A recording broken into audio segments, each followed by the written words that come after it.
Hi friends, எல்லாம் எப்படி இருக்கீங்க? இன்றைக்கி ஒரு சூப்பரான வெரைட்டி கூட்டு எப்படி பண்ணுறதுன்னு பார்ப்போம்.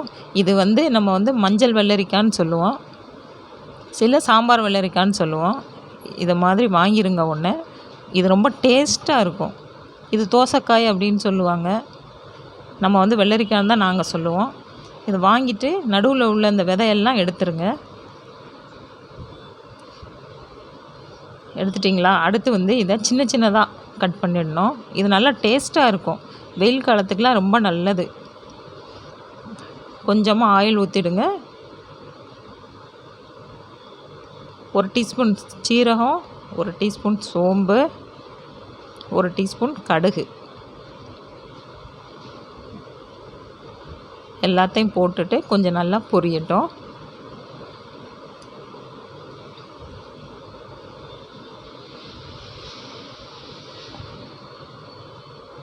இப்போது பூண்டு 1 பல் போடணும்.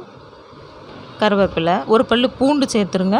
கருவேப்பிலை கொஞ்சமாக சின்ன சின்னதாக ஆனியன் கட் பண்ணி வச்சுருங்க, அதையும் சேர்த்துக்கலாம். இது எல்லாத்தையும் போட்டுட்டு வதக்கணும். பச்சை மிளகா வேணும்னா 1 பச்சை மிளகா சேர்த்துக்கிறங்க, வேண்டான்னா விட்டுருங்க. கொஞ்சம் வாசனை நல்லா இருக்கும், அதுக்காக தான். இப்போ நம்ம கட் பண்ணி வச்சுருக்கோம் இல்லையா, இது கூட சேர்த்துடலாம். வெங்காயம்லாம் ரொம்ப வதங்கணும்லாம் ஒன்றும் இல்லை, மீடியமாக இருந்தால் போதும். பச்சை வாசனை போனால் போதும். கொஞ்சமாக உப்பு ஆட் பண்ணிவிடுங்க.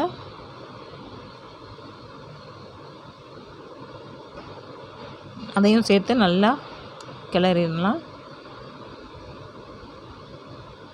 கொஞ்சமாக தண்ணி ஊற்றுங்க. இது சீக்கிரம் வெந்துடும், ரொம்பலாம் வேக வைக்க வேண்டியதில்லை. கொஞ்சமாக மஞ்சள் தூள்,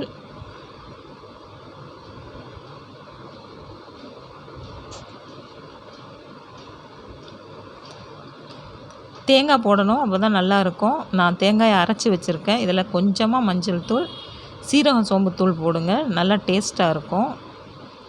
கொஞ்சமாக மிளகுத்தூள் 1 டீஸ்பூன் போடுங்க. சால்ட்டு கொஞ்சமாக. இது எல்லாத்தையும் நல்லா மிக்ஸ் பண்ணிடணும்.